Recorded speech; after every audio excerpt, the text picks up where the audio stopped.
రాయదుర్గం మండలం వేపరాల గ్రామంలోని చెరువును ప్రభుత్వ అనుమతులు లేకుండా నిబంధనలకు విరుద్ధంగా యథేచ్ఛగా తవ్వుతూ వందలాది ట్రిప్పుల మట్టిని ప్రతిరోజు కర్ణాటక రాష్ట్రం మొలకల్మూరు ప్రాంతానికి అక్రమంగా తరలిస్తున్నారని స్థానిక ప్రజలు తీవ్ర ఆగ్రహం వ్యక్తం చేస్తున్నారు.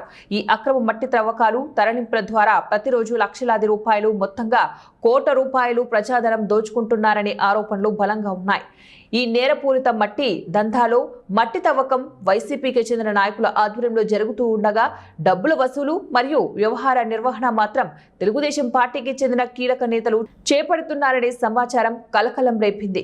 రాజకీయంగా పరస్పర ప్రత్యర్థులమని ప్రజలను మభ్యపెట్టే వైసీపీ, టీడీపీ నేతలు అక్రమ సంపాదన అనే ఒక్క ప్రయోజనానికి మాత్రమే రాజ్యాంగాన్ని, చట్టాలను, నైతికతను తోసిపుచ్చి కలిసి పనిచేస్తూ ఉండటం అత్యంత ఆందోళనకరం.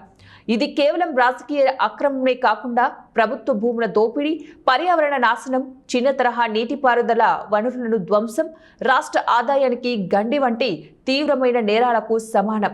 ఇంతటి భారీ స్థాయిలో అక్రమ మట్టి తరలింపు జరుగుతూ ఉన్నప్పటికీ రెవెన్యూ శాఖ, పోలీస్ శాఖ, చిన్న తరహా నీటిపారుదల శాఖలకు చెందిన కొందరు అధికారులు చట్టబద్ధమైన చర్యలు తీసుకోకుండా ఈ వైసీపీ, టీడీపీ అక్రమ జాయింట్ వెంచర్కు ప్రత్యక్షంగా లేదా పరోక్షంగా సహకరిస్తున్నారని ఆరోపణలు ప్రజల నుంచి వినిపిస్తున్నాయి. ఇది అధికార దుర్వినియోగం, విధి నిర్లక్ష్యం, నేరాలకు ఆశ్రయం కల్పించడం కిందకు వస్తోందని బీఎస్పీ స్పష్టం చేస్తోందని బహుజన సమాజ్ పార్టీ పేర్కొంది. మాట్లాడకూడదని చెప్పేసి నేను ఈ 3-4 రోజులు కూడా దీనిపైన వెయిట్ చేయడం అనేది జరిగింది. అంటే ఎంత ఇదిగా జరుగుతా ఉందంటే అక్కడ నేను ఒక చిన్న వీడియో చూపిస్తా. ఆ వీడియో కూడా మీకు సెండ్ చేస్తా మీడియా మిత్రులకు. చూడండి ఏ విధంగా తవ్వకాలు జరిగినాయి వేపరాల చెరువు నుంచి. దీనిపైన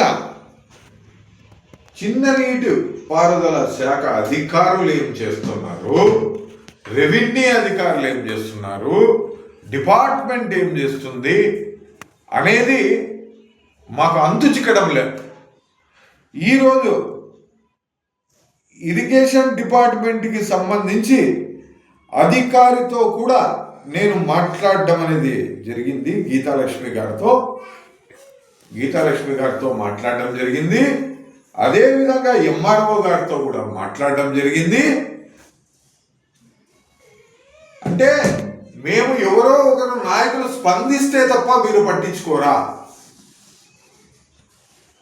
అంటే ఎంత విచ్చలవిడిగా కర్ణాటకకి ఒక చెరువు నుంచి మట్టి తరలిస్తూ ఉంటే దీంట్లో ఒకవైపు వైసీపీ నాయకులు కావచ్చు, వీళ్ళకి ఒత్తాసు పలుకుతున్న టీడీపీ నాయకులు కావచ్చు. దీంట్లో విచిత్రం ఏమంటే ఇద్దరు కలిసి దందాలు నడుపుతున్నారని చెప్పేసి అక్కడున్న ప్రజలు పూర్తి సమాచారాన్ని బహుజన సమాజ్ పార్టీకి అందజేయడం జరిగింది. దానివల్ల ఈరోజు మీడియా పరంగా దీన్ని పూర్తి అక్కడ జరిగిన